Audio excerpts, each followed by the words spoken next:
धर्म की आचार्य एवं तपस्वियों की निंदा में परायण परायण और मायावी अधम मुनि कलविशी भावना वाले होते। और सबसे ज़्यादा आज ये सब दिख रहा है कि इस पंथ और परंपरा के नाम पर एक दूसरे साधुओं को द्वेष देना, निंदा करना।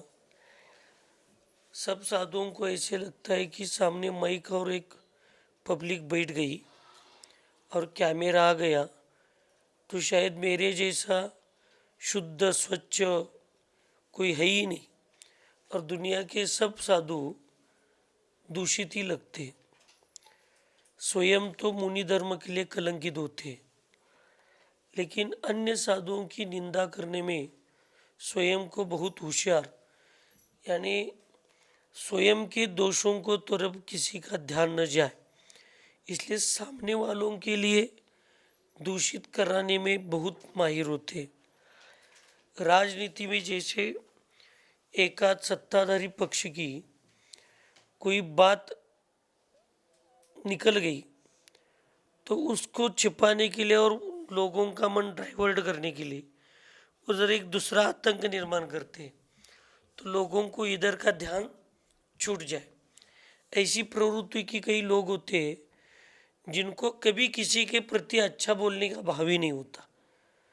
तो ऐसे जो साधु होते हैं वो किलिश भावना वाले होते। ये जितने बताए ना उसी में आज ज़्यादातर सब साधुओं के परिणाम दिख रहे। इसलिए समाधि के समय कितने लोगों की भावना सम्यक दर्शन और पवित्र होगी कुछ बता नहीं सकते। इसलिए सर्वज्ञ भगवान के शासन, जनागम, वीतरागमय जिन धर्म, आचार्य और तपस्वियों के निंदा में परायमान और मायाचारी में अधम, ऐसे जो मुनि होते हैं वे केल्विशी भावना वाले होते हैं।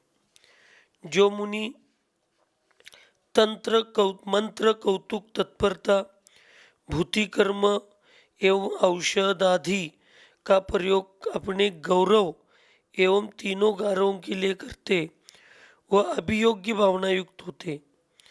आज तो तंत्र मंत्र वालों का ही बोलबाला ज़्यादा चल रहा है, और जो आचार्यों ने करने के लिए मना कर दिया, कुंद आदि सब आचार्यों ने, वही सब करने वाले, और उनके मुख से सब परंपरा और आर्ष परंपरा आदि आदियों की चर्चा बहुत चलती है। लोग ऐसे साधुओं की तरफ ही ज़्यादा जाते, और ये लोग शांति सागर महाराज जी का नाम आज लेने में बहुत माहिर हो गए, उनकी परंपरा सिखाने में बहुत माहिर हो गए। लेकिन स्वयं में झांक कर देखना चाहिए कि शांति सागर महाराज जी ने कभी तंत्र मंत्र के माध्यम से दुनिया को इकट्ठा नहीं किया था।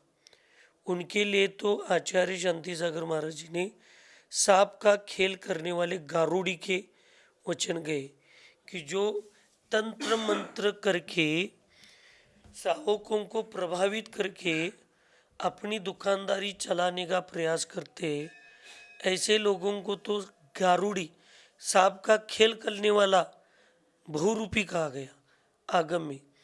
ऐसे लोग आज ज़्यादा हो गए, और वो शांति सागर महाराज जी की परंपरा बता रहे। शांति सागर महाराज जी उनके गुरु भी क्षुल्लक अवस्था में थे, तो जब वो कुछ आहार के लिए गए तो संघ व्यवस्था के लिए कुछ पैसे किसी ने दे दिया तो लेकर आते थे दक्षिणा। तो गुरु पैसे अपने हाथ में लेते, इसलिए गुरु का स्थितिकरण करने वाले शांति सागर महाराज। और आज तो कॉलेज और बड़े बड़े संस्थाओं के नाम पर स्वयं ऑफिस बनाकर वहीं पे 10-10, 5-5, 10-10 साल रहकर पैसों की गड्डी गिनने वाले आज शांति सागर महाराज जी की आर्ष परंपरा अन्य साधुओं को सिखाने का प्रयास करते हैं। ये सबसे बड़े उनका दुर्भाग्य तो है ही, लेकिन जैन धर्म का दुर्भाग्य दिखे ऐसे साधुओं के मुंह से ऐसे पवित्र धर्म की भाषाएं आती। तो ऐसे जो साधु होते हैं ये अभियोग्य भावना वाले होते। और फिर बताते हैं भूति कर्म का मतलब होता है जो जीवों के प्रति ये तंत्र मंत्र के माध्यम से खेती बाड़ी या आपके उद्योग व्यापार आदि आदियों के प्रति कर्म कराने का मार्गदर्शन करते, या उसके लिए कुछ उपदेश आदि आदि के माध्यम से उनको कराने का प्रयास करते और उनका मन जीतने का प्रयास करते। ये सब भूति कर्म के योग्य होता है। आचार्य शांति सागर महाराज जी को जब उत्तर जा रहे थे और एक इसी हमने या आचार्य विद्यासागर महाराज जी के संघ के साधु ने नहीं लिखा, ये तो उनके सुमेरु चंद दिवाकर जो शांति सागर महाराज जी आचार्य जी के साथ रहते थे, उन्होंने कहा कि उत्तर में जब पहली बार आचार्य जी जा रहे थे तो उधर दिगंबर मुद्रा मालूम नहीं है, तो ऐसे लोगों को वशीभूत या ऐसे उपसर्ग ना हो जाए, इसलिए देवी देवताओं की आराधना करके उनको साध्य करना सिद्ध करना जरूरी है। तो आचार्य भगवंत ने कहा कि पंडित जी अभी आपका मिथ्यात्व गया नहीं ऐसे लगता है, हम दिगंबर मुनि महाराज होकर असंयमी दिव्य देवताओं की आराधना करके उनको सिद्ध करके लेने की आप मुझे सलाह दे रहे हो, शायद अभी आपका अध्ययन कम है और मिथ्यात्व नहीं गया।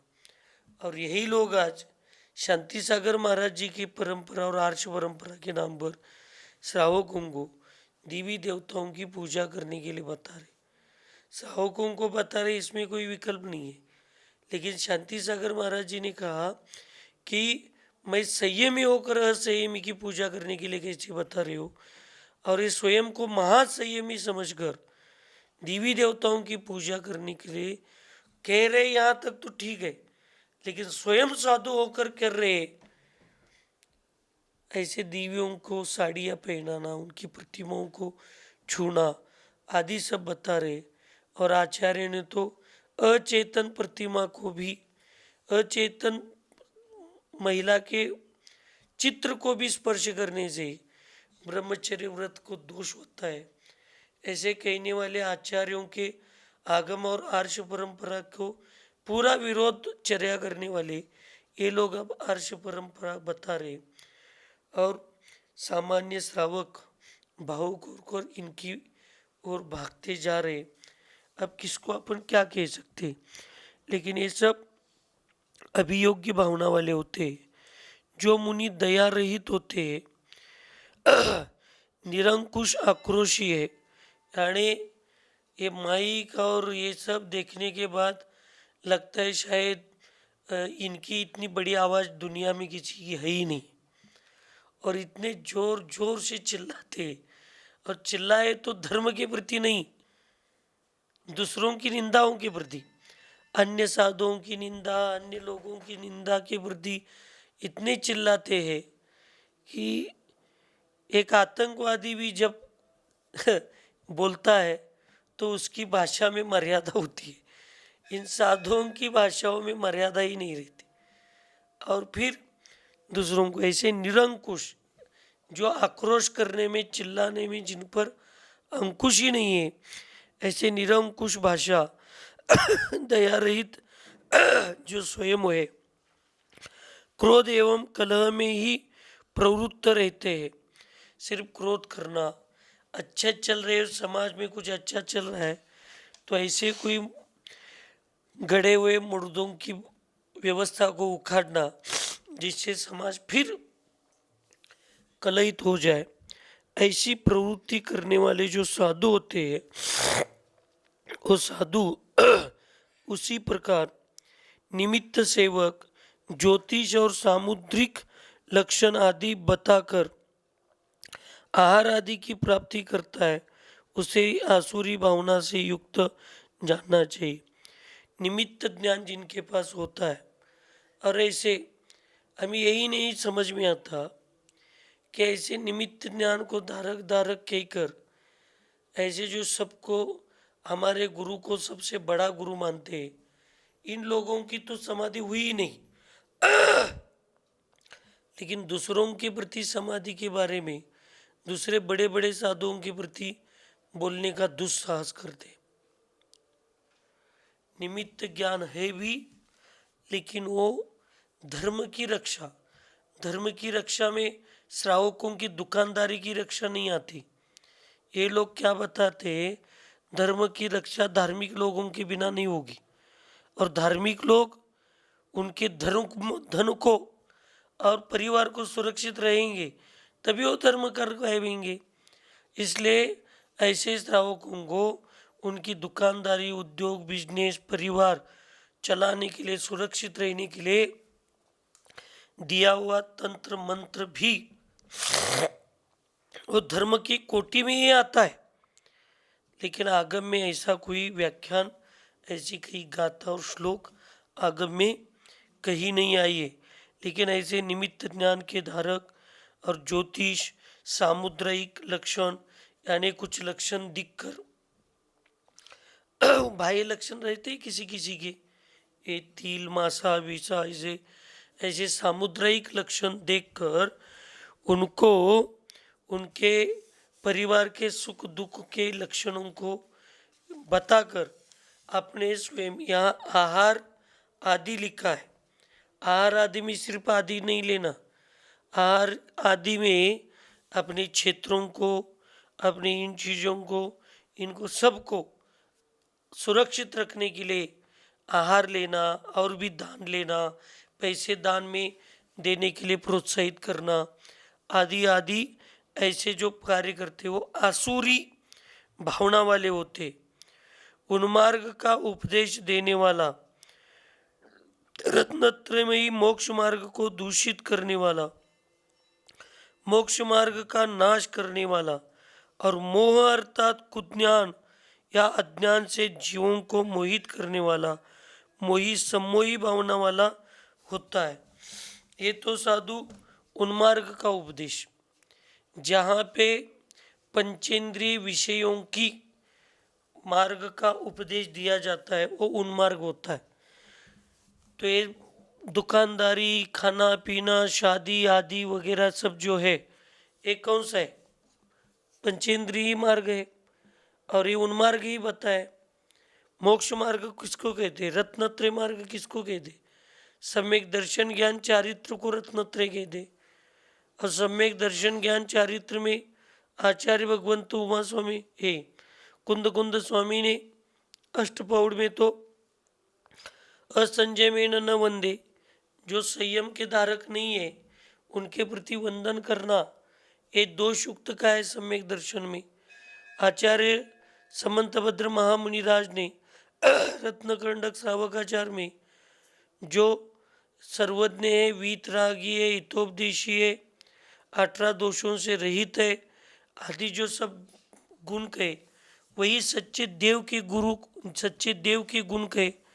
और फिर इन सब को देखकर इनके विरुद्ध में, विरोध है इसका मतलब इनके विरोध नहीं है, लेकिन इन गुणों के विरुद्ध जो है, यानी संसार मार्ग है, वस्त्रधारी है, सब जन्म मरण से सहित है, सर्वज्ञ नहीं है, हितोपदेश नहीं देते आदि आदि ऐसा मार्ग ही रत्नत्रय मार्ग है, मोक्ष मार्ग है। ऐसे स्थान पर पूजा करना ही रत्नत्रय में आता है। आदि आदि बताकर जो मोक्ष मार्ग को दूषित करने वाले होते, मोक्ष मार्ग का नाश करने वाले, अर्थात मोह अर्थात कुज्ञान, मिथ्या ज्ञान से मोहित जो जीव होते, ऐसे ये जो आज बहुत आर्ष परंपरा के नाम पर चिल्ला रहे ना, उनका एक कौन से तंत्र मंत्र का ग्रंथ लिखा उन्होंने छपा है। अब वो 8-10 साल के बाद हम लोगों ने थोड़ी आवाज़ उठाई तो उसमें से अब नए एडिशन में 2-3 उसके मंत्र निकाल दी। लेकिन उसमें पर स्त्री को वशीभूत करने का मंत्र भी एक दिगंबर मुनि महाराज ने लिखा है। पर स्त्री की तरफ देखना भी गलत दृष्टि से पाप, जिस मोक्ष मार्ग में कहा, उस मोक्ष मार्ग में पर स्त्री को सम्मोहित कैसे करना, ऐसे ग्रंथ लिखा। और उसके लिए जहाँ पानी में भी नहीं दिखने वाले जीवों को छान कर पीने के लिए बताने वाले जैन धर्म के ये मुनि महाराज स्वयं को मोक्ष मार्गी कह दे। ये बकरी के बाएं कान को काट कर उसके खून के बूंदों को ये मंत्र बोलते हुए उस महिला के घर के सामने ऐसे छिड़काने से वो महिला प्रभावित होती है, ऐसे मंत्र। और ये अब आचार्य शांति सागर महाराज जी की आर्ष परंपरा दुनिया को बताने वाले साधु है। ऐसे साधु जो होते हैं वशीकरण आदि करने वाले, सम्मोहित करने वाले, ये साधु सम्मोही भावना वाले होते हैं। संक्लिष्ट भावना का फल और उनके त्याग की प्रेरणा। जो मुनि महाराज इन खोटी भावनाओं के द्वारा रत्नत्रय की विराधना करते, वे मरण कर देव दुर्गति अर्थात भवनवासी व्यंतर और ज्योतिष देवों में उत्पन्न होते। पश्चात वहाँ से च्युत होकर संसार रूपी भीषण अटवी में बार बार भ्रमण करते रहते। ऐसे जो मुनि महाराज खोटी भावनाएं करते हैं, ऐसे रत्नत्रय की वास्तविक विराधना करते हैं, वो देव दुर्गति में मरण करके देव दुर्गति जाकर भवन व्यंतर ज्योतिष देवों में उत्पन्न होते और पश्चात फिर वहाँ से भी च्युत होकर इस संसार के परिभ्रमण में अटवी में बार बार भ्रमण करते रहते। इसलिए इस प्रकार इन संक्लिष्ट रूपी पांचों भावनाओं का त्याग कर महामुनिराज 5 समितियों का पालन करते, 3 गुप्तियों को धारण करते, सर्व परिग्रह की आसक्ति से रहित होते और संसार से भयभीत होकर छठी भावना प्रवृत्ति करते। छठी भावना में यानी क्या होता है, तो बताया कि संक्लेश रहित भावनाएं 5 प्रकार की है। तपो भावना, ज्ञान भावना, सत्व भावना, एकत्व भावना और द्रुति भावना।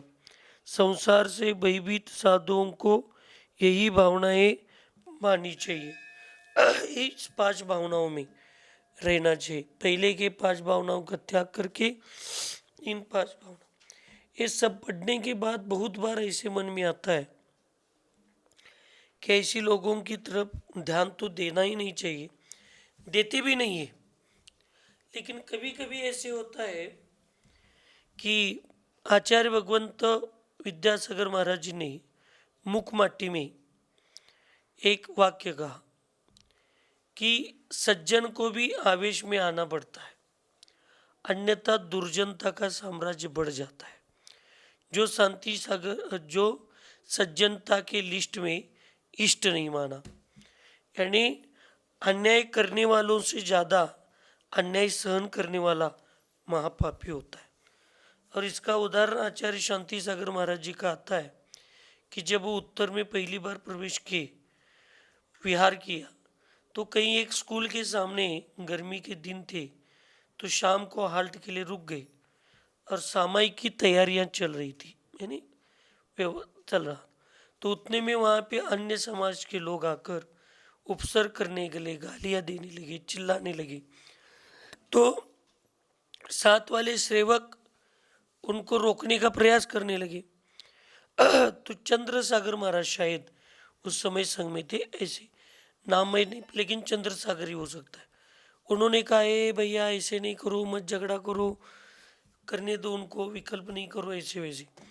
तब शांति सागर महाराज जी ने, आचार्य श्री ने ये कहा कि चंद्र सागर महाराज जी, आपके सामायिक का समय हुआ है, आप अपना कर्तव्य करो, श्रावकों को मुनि धर्म की रक्षा का कर्तव्य उनको करने दो, उनके कर्तव्य में आप बाधा नहीं डालो, आपका आपका कर्तव्य करो, दूसरों की तरफ मत देखो।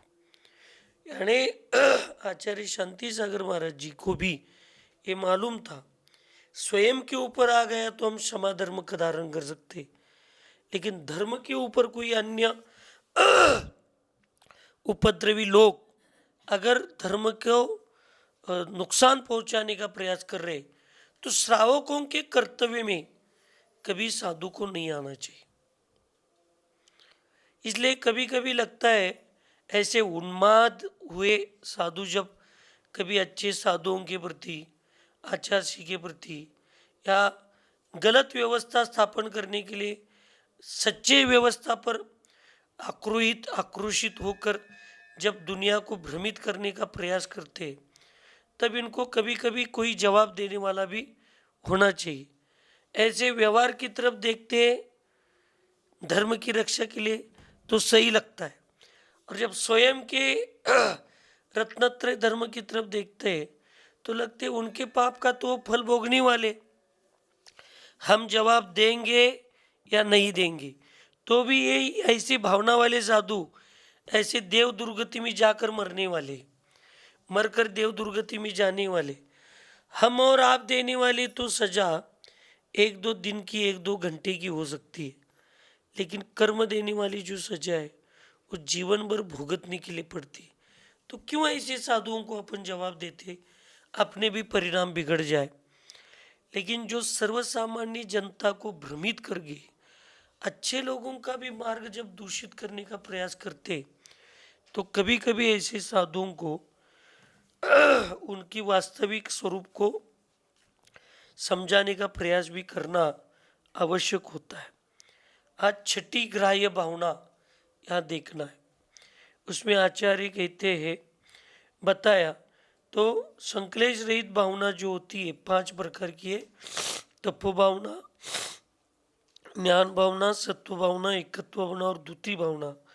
जो संसार से भयभीत साधुओं को ये भावनाएं भानी चाहिए। तपो भावना समाधि के साधक है। दान्त्यान्यक्षाणि गच्छन्ति तपो भावनया वशम विधानेनेन्द्रियाचार्य समाधाने प्रवर्तते।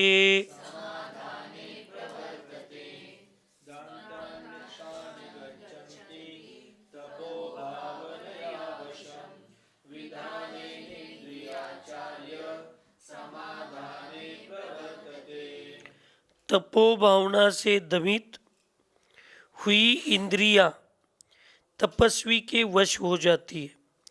तप भावना से दमित हुई इंद्रियां तपस्वी के वशीभूत होती है, यानी इंद्रियों पर वो लोगों को वश करने की भावना नहीं करता। सम्यक दृष्टि साधु जो होता है उसके पास भी सम्मोहित भावना बहुत होती है, साधना सम्मोहित गुण बहुत होता है, लेकिन सम्यक दृष्टि जीव मोक्ष मार्गी साधु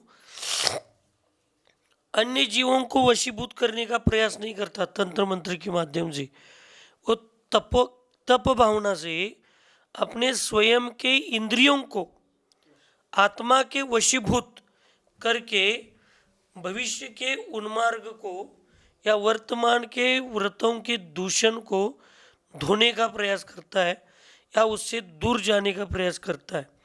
इसलिए ऐसे साधु इंद्रियों को तपस्या के माध्यम से वशीभूत करते। तप भावना रूप विधान के द्वारा साधु इंद्रियाचार्य अर्थात इंद्रियों को शिक्षा देने वाले हो जाते। जैसे विधि विधान करने वालों को विधानाचार्य बोलते, विधि को माहिर होते।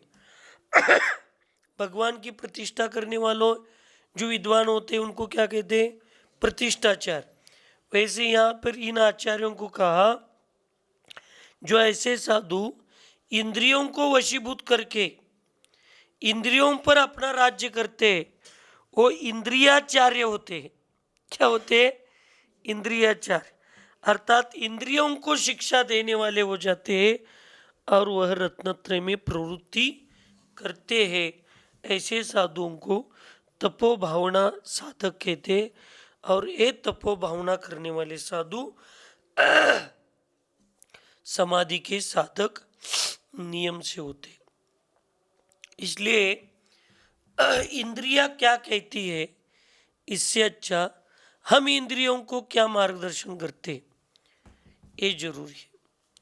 इसलिए मिथ्या दृष्टियों के जैसे या इन बाह्य प्रवृत्ति के साधुओं के जैसे अन्य जीवों को वशीभूत करने के लिए तंत्र मंत्र का उपयोग करने से और देव दुर्गति आदि दुर्गति में जाने से अच्छा तप के माध्यम से अपने इंद्रियों को वशीभूत करके इंद्रियाचार्य बन के समाधि के साधक बनना बहुत अच्छा होता है। तपोभावना बिना संलेखना संभव नहीं है। इंद्रियार्थ सुखासक्त परीशः पराजित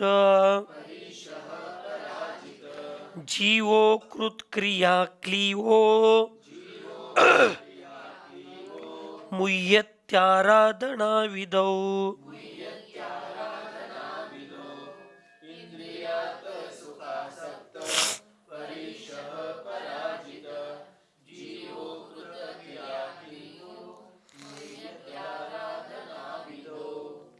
जो साधु इंद्रियों के विषय सुख में आसक्त है, क्षुधा तृषा आदि परिचयों से पराजित हो चुका है और साधु के करने योग्य तपस्रण आदि क्रियाओं को नहीं कर पाता है, वह नपुंसक अर्थात दीन सदृश होता हुआ आराधना की आराधना विधि में विमोहित सदृश हो जाता है, अर्थात संलेखना की साधना में समर्थ नहीं हो पाता।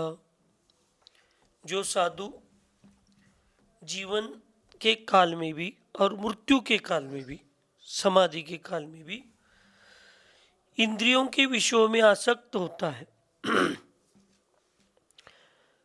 अब यहाँ पे सभी विषय लेना, स्पर्शन के 8 विषय लेना, रसन इंद्री के 5 विषय लेना, गंध के 2 विषय लेना, चक्षु के 5 विषय लेना, कर्ण के 7 विषय लेना और मन का 1, ऐसे पूरे 28 विषयों के जो आसक्त है और क्षुधा तृषा आदि परिचयों से पराजित हो चुका है। जो क्षुधा और तृषा को पराजित करना चाहिए वो उनसे ही स्वयं क्या हो गए, पराजित हो चुका है और साधु के करने योग्य हो। अब ऐसे समय पे साधु की क्या तपस्या होती है, ये तो बहिरंग शारीरिक जो होता है क्षुधा तृषा आदि के ऊपर संयम प्राप्त करके उनके ऊपर विजय कराना, ये तो ठीक है। लेकिन ऐसे समय पे सबसे बड़ा साधु की तपस्या होती है साम्य भाव, समता भाव, संयमे समता सर्वभूतेषु संयमे शुभ भावना, इस परिणामों में स्थित होना चाहिए। लेकिन साधु इन क्रियाओं को नहीं कर पाता है। ऐसे साधु को नपुंसक अथवा दीन, दीन का मतलब दरिद्री होता है, जो पराधीन होकर छोटी छोटी चीज़ों के लिए, यानी एक रोटी खाकर एक दिन की भूख मिटाने के लिए भी नीच कृत्य करता है, गलत कार्य करता है, ऐसे लोगों को दीन सदृश कहा है। तो ऐसे दीन सदृश होकर वो आराधना करता है और आराधना विधि में विमोहित, विमोहित यानी मोह से, विशेष मोह से सहित सदृश हो जाता है। विमोहित का अर्थ क्या होता है, मोहित तो सामान्य होता है, विमोहित यानी विशेष मोह। जो मोह उस साधु के परिणामों को विचलित करके वास्तविक से दूर लेकर जाता है, ऐसे विमोहित सा दिखता है, अर्थात संलेखना की साधना में समर्थ नहीं हो पाता। ऐसा साधु संलेखना की साधना में क्या नहीं होता, समर्थ नहीं दिखता, नहीं होता। इसका मतलब वो समाधि से दूर जाना चाहता है। इसलिए साधना की एक विधि होती है, उस विधि के अनुसार और उस विधि को स्वयं को भी समझ के लेना है, निर्यापकाचार्य से भी समझ के लेना है, और उनके निर्देशानुसार चलने का पुरुषार्थ जो करता है, वो साधक अपनी समाधि को अत्यंत कुशलता से साध्य करके अत्यंत मोक्ष मार्ग को सुरक्षित करते हुए संसार मार्ग को क्षीण करता है, यानी अल्प करता है। ऐसे यहाँ समझ के लेना है। ललित सर्वदा सौख्यै रकारित परिक्रिया कार्यकारी यथा नाश्वो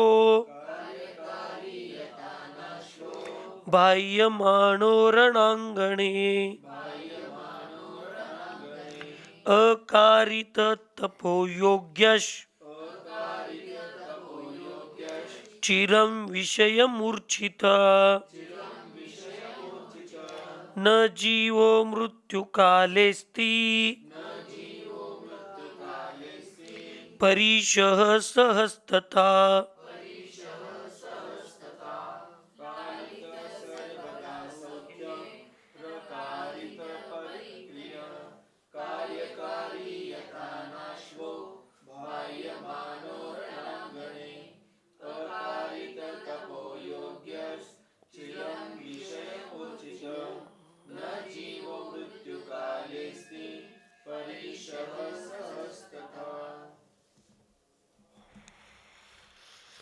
लालितः सर्वदा सौख्य, शब्दों या संकेतों को ध्यान में रखना, संकेतानुसार चलना, वेग में घूमना एवं कूदने आदि की शिक्षा नहीं दी गई है, अर्थात जिसे इस प्रकार का अभ्यास नहीं कराया गया है, अपितु चिरकाल तक सुखपूर्वक लालन पालन कर उसे पुष्ट किया गया है, ऐसा योद्धा युद्ध भूमि में, ऐसा घोड़ा युद्ध भूमि में ले जाने पर शत्रु को जीतने में अपने स्वामी की सहायता करना तो दूर, किंतु भय से भागकर स्वामी का कार्य नष्ट कर देता है।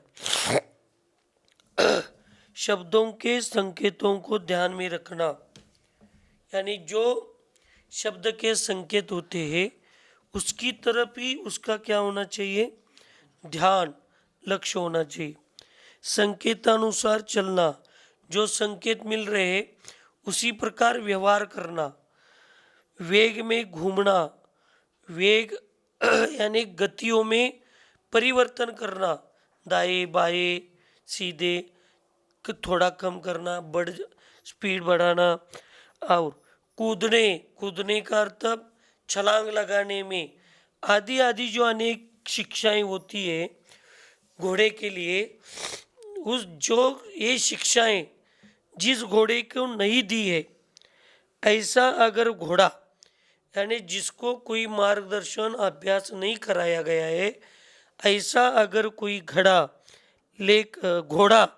लेकर, जिस घोड़े को अभ्यास नहीं किया, मार्गदर्शन नहीं है, ऐसे घोड़े को लेकर अगर कोई, वो बहुत चिरकाल से भी उस घोड़े को पालन पोषण किया है, यानी बहुत दिनों से अपने तबेले में रखा है, उसको अच्छे अच्छा खाने के लिए दिया है, प्यार किया है, सब किया है, लेकिन शिक्षा कुछ नहीं दी, उसको मार्गदर्शन कुछ नहीं दिया, उसको सांकेतिक चिन्ह आदि नहीं समझाए, उसको युद्ध की कलाएं नहीं सिखाई गई, तो ऐसे घोड़ा बहुत काल से भी अगर कोई साथ में राजा रखता है और युद्ध के समय ऐसे घोड़े को लेकर, दष्ट पुष्ट है इसलिए, ऐसे घोड़े को लेकर युद्ध भूमि में जाएगा तो घोड़ा उसका सहायक बनेगा। सहायक बनने का तो दूर, डर के वजह से इसको और रणांगन से दूर लेकर भागते हुए जाएगा। ऐसे ही जो पूर्व काल में तप नहीं किए हैं, सदा विषय सुखों में आसक्त रहे, ऐसे साधु मरण समय में परिचय आदि वेदना को सहन नहीं कर सकते हैं। इसलिए जीवन भर तो ये करना ही चाहिए, लेकिन समाधि की भावना 12 साल से करते हुए कम से इन 12 सालों में तो समाधि की साधना करनी चाहिए। तो ये साधना में क्या क्या आता है माता जी?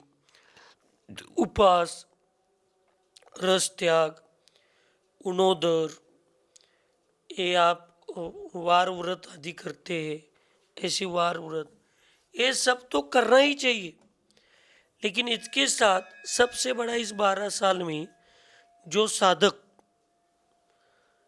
बाह्य व्यवस्थाओं से मोह को दूर कर कर थोड़ा थोड़ा थोड़ा थोड़ा करते दूर जाता है, जाना चाहिए, वो ही समाधि में सबसे बड़ा होता है।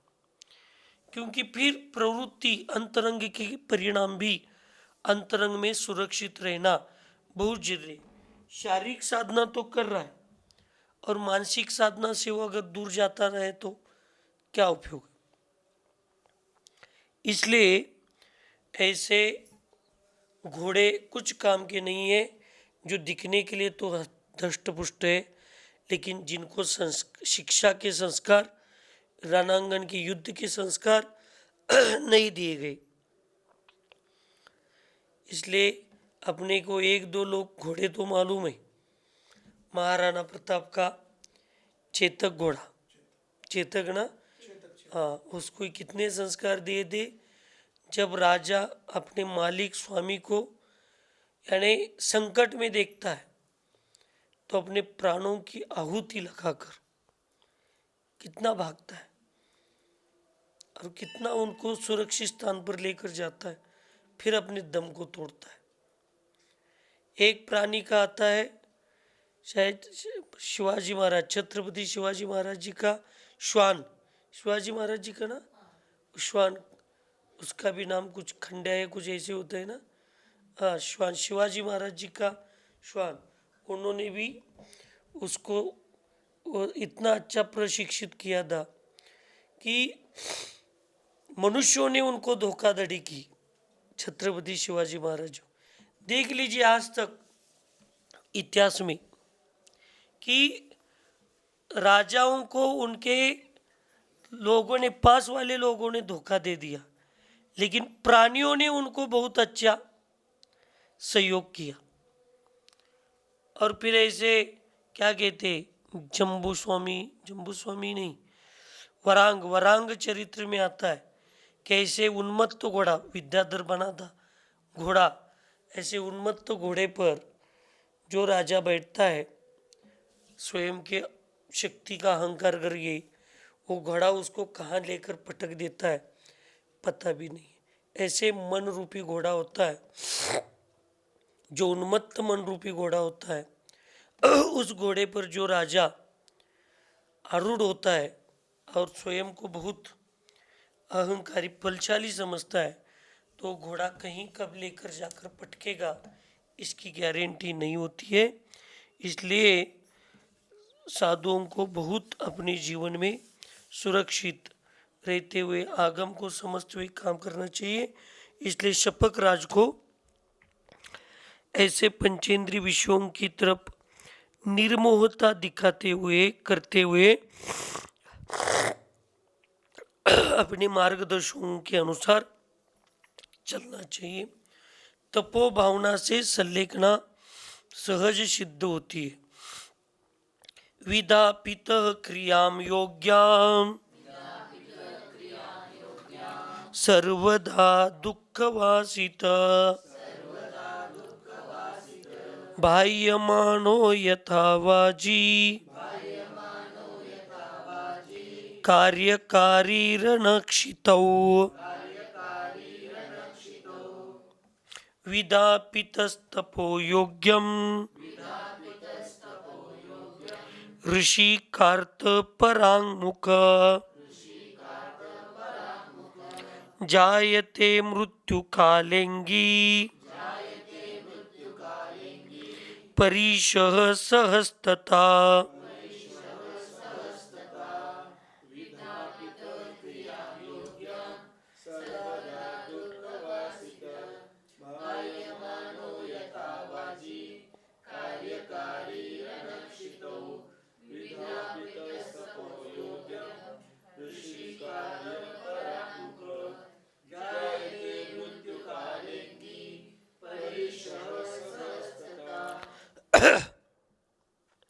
जिस अश्व को पहले भ्रमण करना तथा कूदने आदि का अभ्यास कराया गया है तथा क्षुधा तृषा शीत उष्ण आदि दुखों से चिरकाल तक संस्कारित किया गया है, ऐसा अश्व रणभूमि में शत्रु को जीतने में स्वामी की सहायता करता है।